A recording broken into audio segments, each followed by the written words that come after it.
Mabuhay or in Kapampangan, luwid kayo. Today's question comes from Maxine of Texas. Maxine asks, Kuya Kirby, can you tell us more about the first quarter storm? Of course, why not? The first quarter storm was a period of intense activism, of demonstrations, of protests, and marches in the Philippines from the months of January to March of 1970, aka the first quarter of the year, hence the name, the first quarter storm. And it was actually a culmination of many events and mass activism from the 1960s. They were protesting against uncontrollable inflation, deepening debt, rising imperialism, worsening unemployment, failing economy, and the ever-rising corruption under the Marcos presidency, among many other issues of inequalities and injustices in the Philippine society. It was an upsurge of youth activism and youth-led movements. But it wasn't just loud protests and street demonstrations. They immersed themselves with the out-of-school youth, the professionals, the urban workers, the peasant farm workers,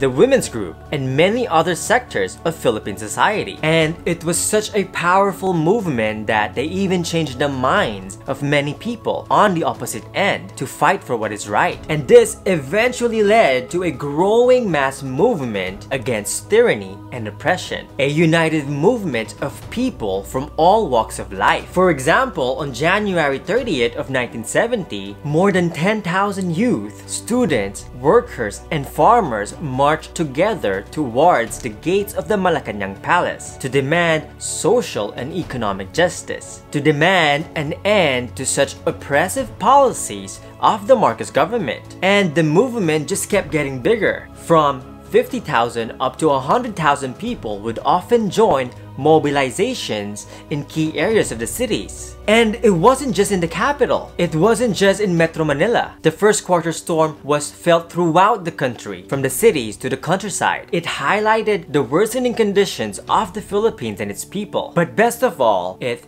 empowered thousands, if not millions of people to take a stand for justice, despite such turbulent and dangerous time. And if you think about it, the first quarter storm is somewhat similar to the Third World Liberation Front strikes that was happening here in the United States around the same time, when massive number of students and youth from all walks of life took a stand against the worsening conditions of imperialism and the Cold War era. The first quarter storm reminds us that we, especially the younger generations, have the privilege to be the catalyst of change, of genuine change. That peace and justice and prosperity can only be achieved by taking actions and by standing up against the inequalities and injustices in our communities. That collectively, we have the ability to lay stronger foundations for a brighter future for our people. It was definitely a historic moment for Filipinos back in the motherland